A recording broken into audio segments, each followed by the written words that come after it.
resources, inspiring interviews, business practices, and practical advice to take your art career to the next level.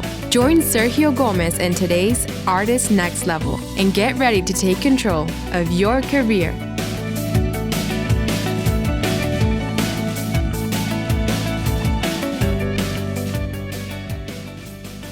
Well, hello, my next level friend. Welcome to a brand new episode of the Artist Next Level podcast. This is a special edition episode in which I am interviewing artists from around the world as they are stuck at home during the coronavirus lockdown.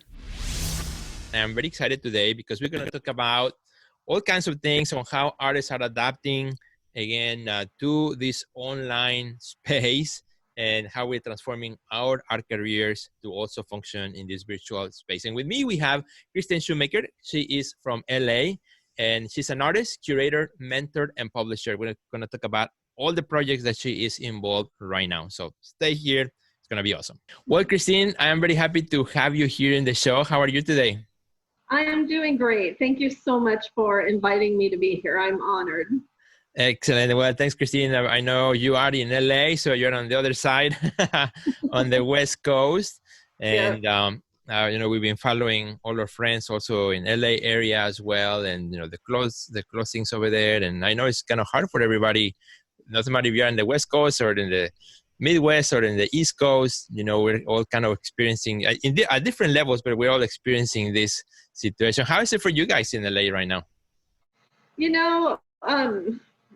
So far, so good. I know a lot of people are quarantining. They're staying at home. It seems like there's more traffic out there, so people are getting out there a little more. Slowly. Which I'm a little worried about. But I know you had mentioned that they extended your stay at home through the end of May.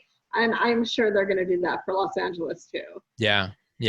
Kristine, you and I, we were connected to our good friend Martin Cox. He was here before in the conversation because he's part of this online exhibition that's called Callin Response, collaborations at a distance, which is, from what I understand, it was born out of, all of us going in quarantine, and you as an artist curator, kind of like me, also looking at, how do we embrace this new space and do something creative. So I went in and I started interviewing people, and you actually created an online exhibition and platform for artists to connect. Can you tell us a little bit about Callin Response, where the idea started and what's it about? Yeah. So it started with, I was having a meeting with my team at Shoebox PR, and we were just kind of brainstorming how we could support artists right now, whether it's through curation, whether it's through, different ways of support and resources. And we were trying to think of like public art exhibitions or some way of showing art around the city, or just getting artists out there to create, whether it's distracting them and also connecting them with other artists. And so we came up with this idea for Callin Response. I've known other groups who have collaborated, together. And of course, I know the Exquisite Corpse and, of course, Jazz, the Callin Response. And I've known other artists who have done similar things. So I thought, what a great idea. How would that work? Let's put it together. And it was actually fairly easy. I put out a call for artists. I had them send me their contact information. I paired them randomly. I drew names on Facebook Live, and I sent emails out with all of the instructions on, okay, you have 24 hours to create a piece of work, send it to your partner digitally, and then they have to create a response to it. And they had 2 weeks. So there were up to 14 works total, 7 from each artist. And it was just amazing. We have a couple of hashtags out there. So we were following on social media to see, what the artists were creating, and just how clever and fun they were, the fun that they were having. And they've met new friends, and we've heard from several of those partnerships that they're going to continue collaborating. Very cool.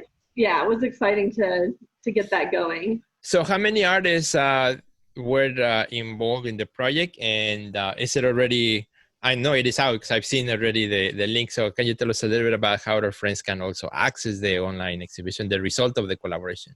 Yeah, round 1.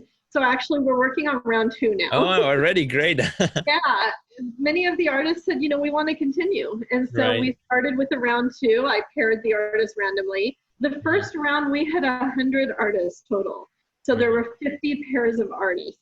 Okay. You can see the exhibition on the Shoebox PR website under the blog. I posted, and there's also the calls for art for round 3. So we're in the middle of round 2. But I had people contact me and say, oh, I missed round 2. Are you going to do it again?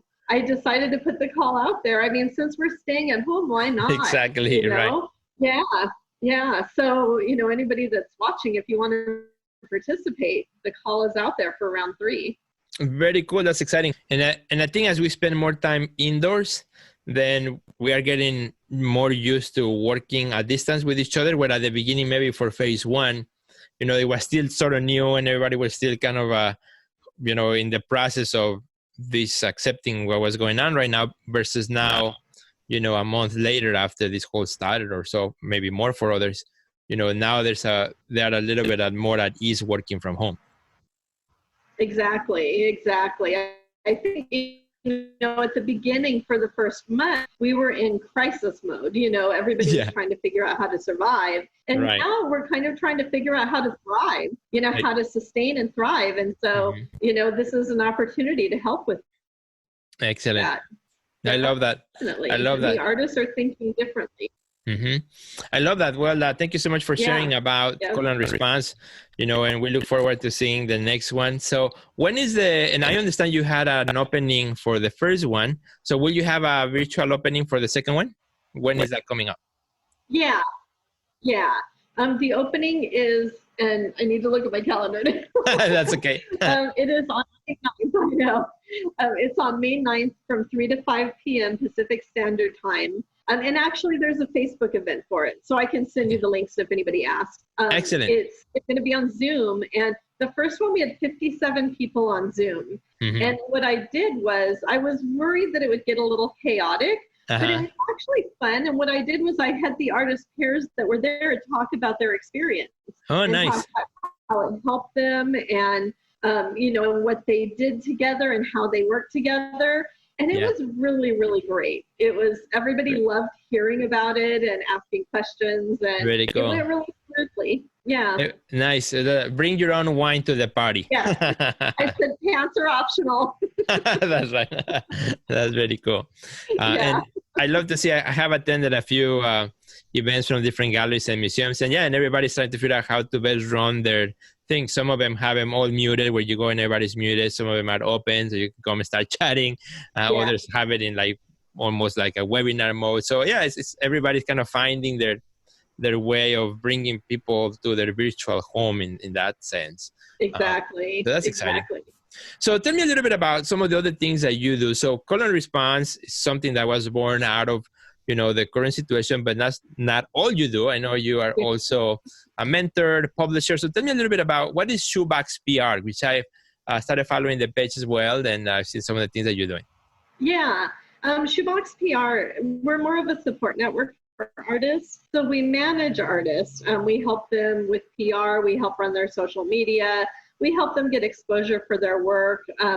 I like to call it a support network for artists, though, because we give them the resources and tools that they need. And we help them so, when they're finished with us, they can go on and, sustain their career, rather than somebody just running it for them. So we're a coach in that way also.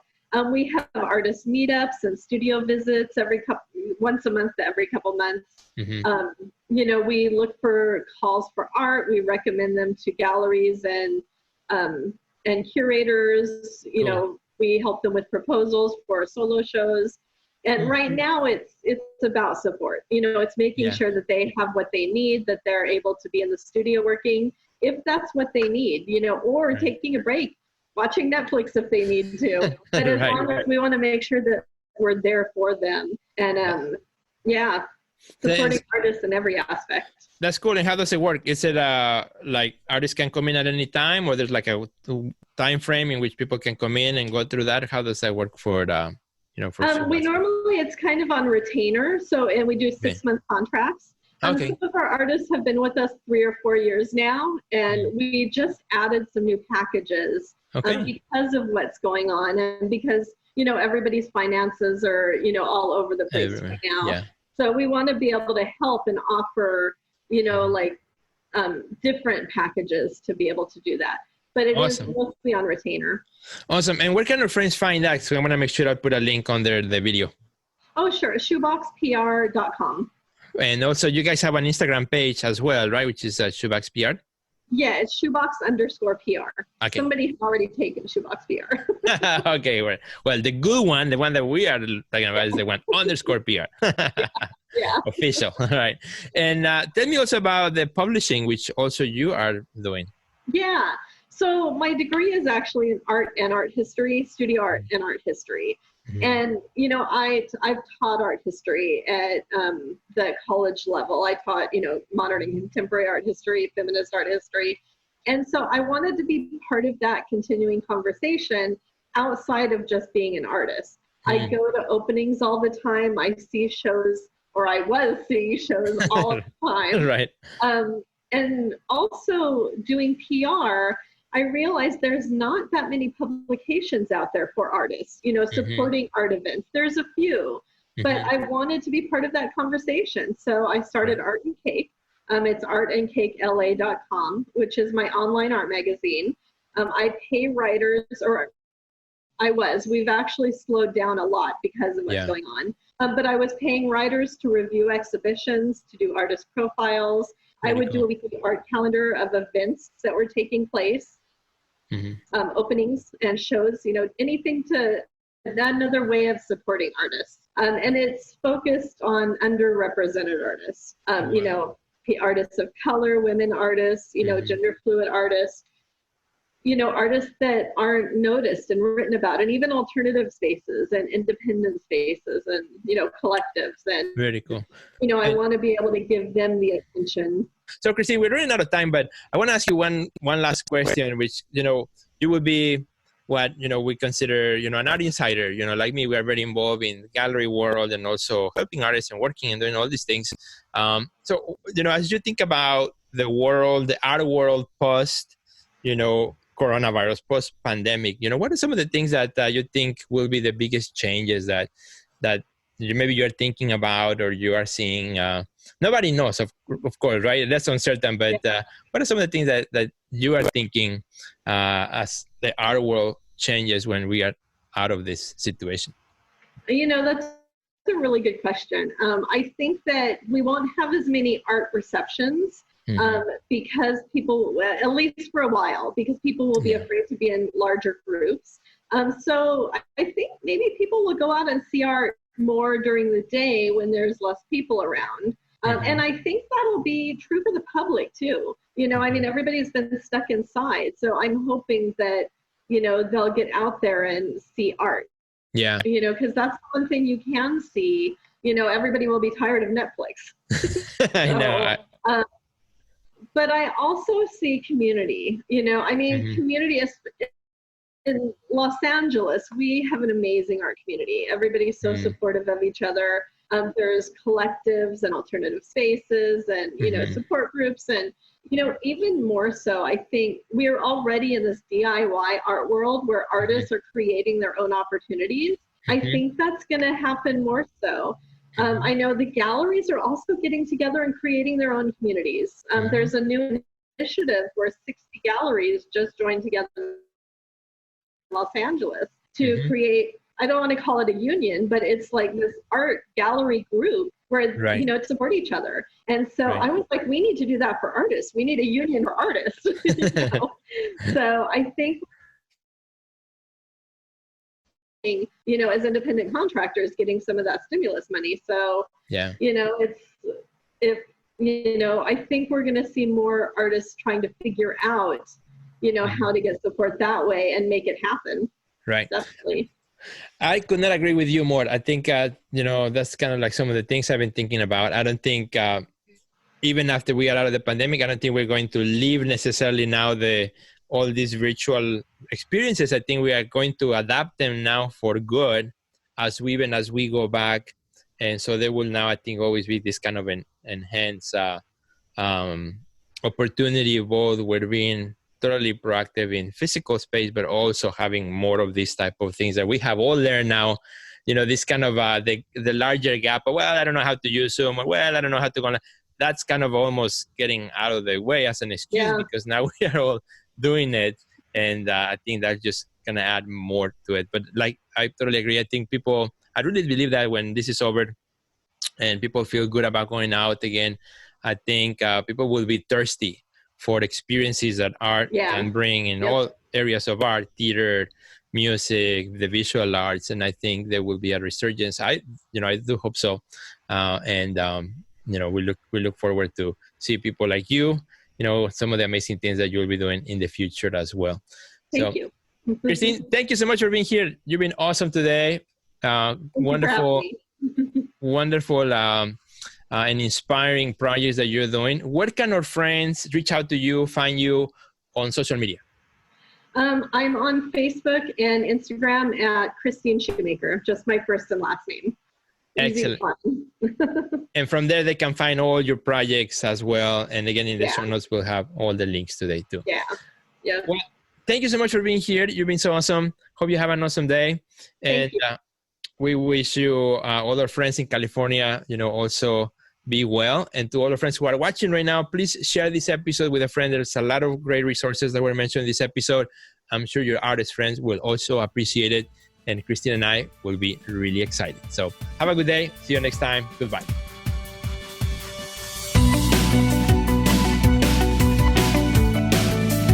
Check out our website at www.theartistnextlevel.com, where you will find our podcast library, learn about our upcoming webinars, find resources relevant to your career, and much more. Thanks for listening to today's podcast, and we'll see you at the next level.